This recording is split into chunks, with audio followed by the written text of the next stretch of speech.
Peace and salutations, my people. Let's have a conversation about business, nonprofit versus for-profit business. As you know, most of the time when we decide we want to build or form a nonprofit, we're doing it out of desire to give back.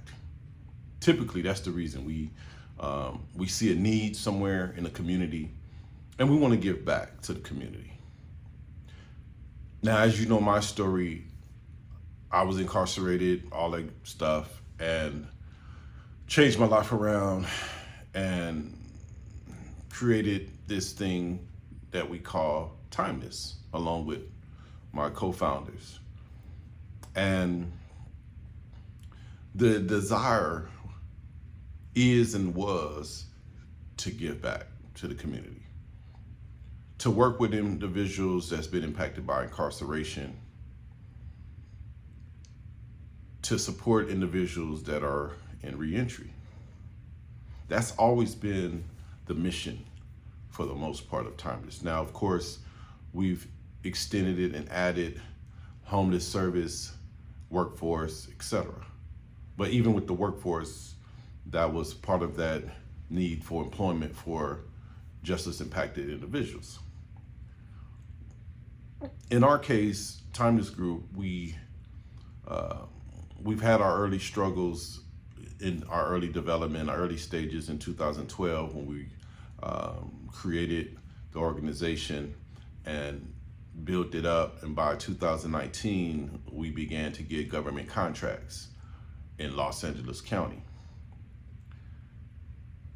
Once we began to do that, we seen an opportunity right there for us to begin hiring from the community, supporting community.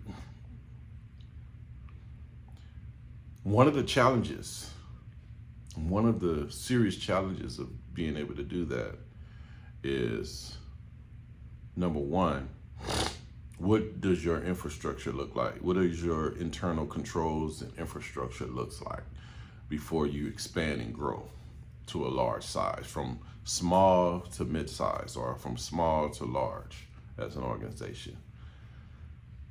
That is definitely one of the key components, especially as it relates to HR departments, creating and forming an HR and finance team or finance department.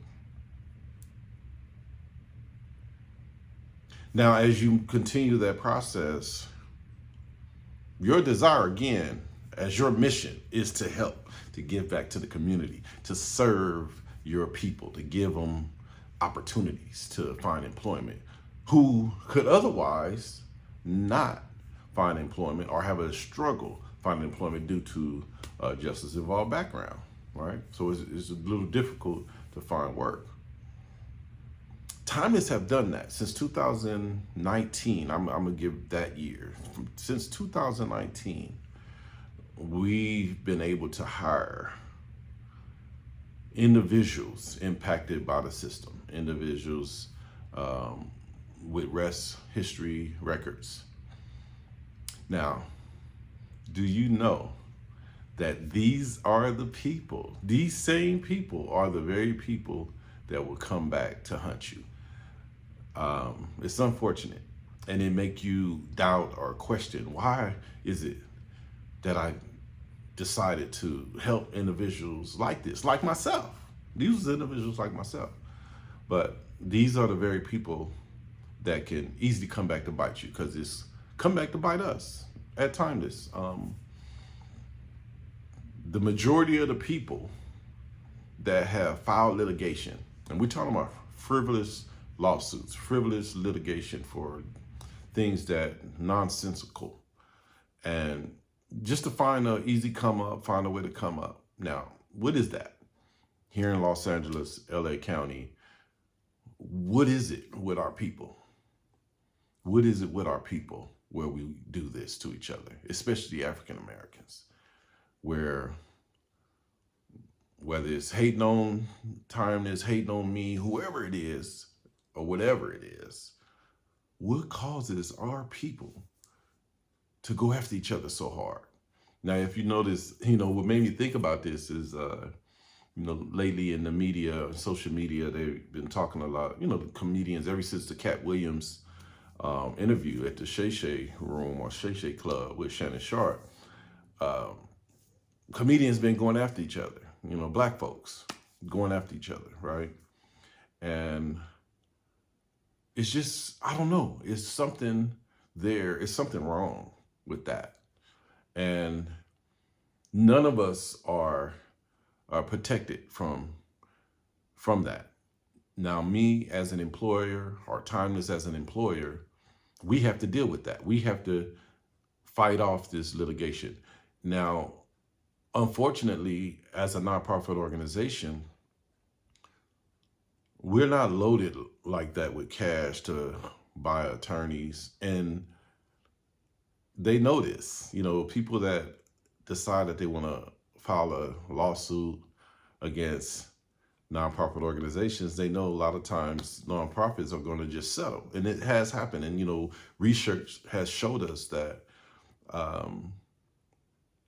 typically nonprofit organizations are the ones that settle claims just to avoid the court proceedings, etc. They typically, whether it's trivial, frivolous or not, they offer some money to these individuals just so they can go away. But that's just it. That's what they want. They want, whether their claim is false or have any validity, they know that in most cases that nonprofits are just going to settle. And that's what has happened here in Los Angeles with Timeless Group, and is happening, unfortunately. And we're trying to survive it. We're going to survive it. We're going to survive it. Even if we come out looking different, even if we come out as an organization looking different, not as much emphasis on formerly incarcerated folks, not much focus on second chance organization, not much is focused on serving our community or our neighborhoods, with a different focus on our youth population, etc. We definitely have to rethink some things, because these things that has happened, these trivial, frivolous lawsuits that the homies are that the so-called homies, right, file against organizations like ours. It hurts. It hurts, not just financially, but it makes us look at what we do a little bit different. And it's unfortunate, and it's happening a lot. If you do your research, you'll see, especially in the state of California, California is the worst in terms of protections for employers, the worst. And nonprofits specifically, we're talking about 4,700 plus nonprofits close their doors annually in the state of California, compared to the second state, I believe Missouri or Michigan, only 970 plus nonprofits close their doors annually. That's huge. That's a big gap. That's a huge number. And it's unfortunate. And all of these nonprofits that have solid missions and visions to give to the community, doing great work, it's difficult in California. And this is one of the reasons you find many, one of my mentors told me he spent 10 years in the nonprofit space, but he had to get out. He literally said, man, I had to get out because I realized that, I can't do this forever. This is difficult to be in this space, because you don't want to lose heart for the work. You don't want to turn sour towards people, and you don't want to lose yourself in it. So he's one of the people, my mentor, who's helped me and trained me how to become an entrepreneur, how to be someone that can go after it as a consultant and things like that. That's neither here nor there. But my point is, and I don't know, maybe I'm sure other cities, other states go through it, but specifically California, Los Angeles, we have some issues, some serious issues with self-hate. Uh, this black on black is not just black on black crime, but it is crime. It's another level. It's a different type of crime. How we come after each other, after we go after each other. We just literally hate to see each other succeed. We hate to see other black folks doing well. It's never, oh man, good job. Right on, brother. Keep up the good work. You have a few that feel like that. And there's even folks that may utter those words, but don't really mean them. Watch you on social media, check you out. But really hating inside. What is that? What is that thing that caused black people to hate on each other so hard? Now we know, we can go into history about that. I can give a history lesson about self-hate and the plantations and the Jim Crow, and we can go into all of that. But this is 2024, folks. If you don't know your history yet, if you don't know the psychological slavery and the impacts and effects of those things that we've been through the Jim Crow era and slavery, etc. If we don't know that yet, and you're way behind. This is 2024, and we're still finding a way to hurt each other. Not the enemy, not the people that truly hate us, not the people that's literally hurting us as a community, right? Racism and all of those things. We don't go after them. We don't go after law enforcement and that target black folks, black and brown folks, and all of these evils that we know that exist in our society against black people. We don't spend no time going and dealing with those things and advocating against things that harm us as a society, as a community. We come after each other. We spend all our energy coming after each other. Ain't that something, right? So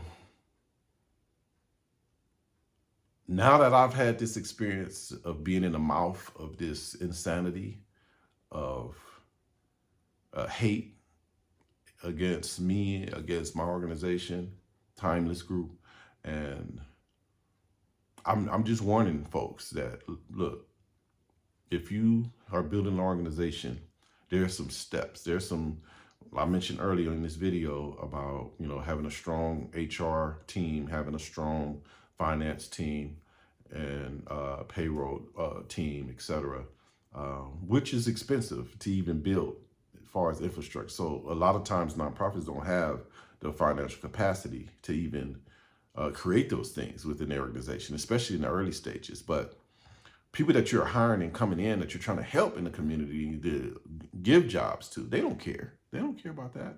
That's that weakness or that hole that they can punch in to possibly get a settlement check up out of you. That's what they want.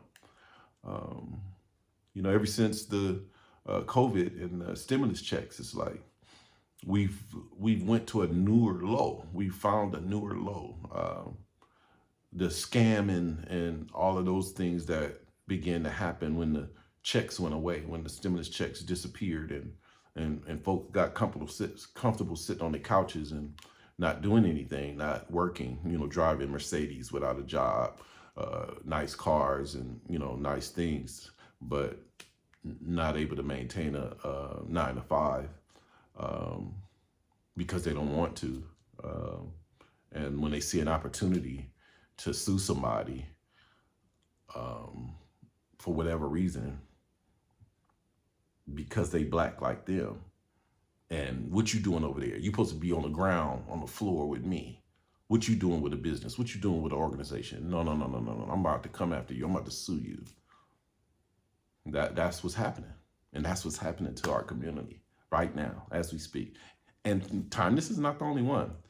Our research has showed many of the other organizations that's out there in Los Angeles County are going through the same thing with disgruntled employees or employees that got caught sleeping on the job, employees that's been disciplined for a number of reasons and they still got chances to stay employed. These are the very people, the pad and hours people that, clock in from their home across the other city, in another city, away from their job site, clocking in at work. And these are the ones that end up later trying to sue you. So pay attention. Pay attention if you do, or if you are a nonprofit owner and you're dealing with this. Let's talk more about this. I've actually decided as of the last month or so, take on a different role or more of a role to support organizations like ours that struggle with these various type of issues within our company. So I'm becoming an advocate for nonprofits and legislation, policy changes that can support employers specifically that are nonprofit employers. There need to be some protections and supports for folks like us, and I'm on that mission. I'm on that mission to see what we could do. I found a couple of the organizations out there that are doing similar things, that they have like a membership where you can join. Ask me about that if you like later. But it's tough, and we just got to stay strong. We got to stay focused. We can't lose heart for the people that we want to truly help, because it's a small percentage within a company. If you have a company that's going through something like this, it's usually a small percentage, but that small percentage still hurts. So, especially when your only desire and goal is to help people and to serve your community. So with that, appreciate you listening to me, hearing me out. If you have any thoughts or questions, hit me up. Check me out on my Instagram, Yusef-Andre Wiley, or let's talk about it. I like to really delve deeper into this matter as to why us. Peace. Assalamu alaikum.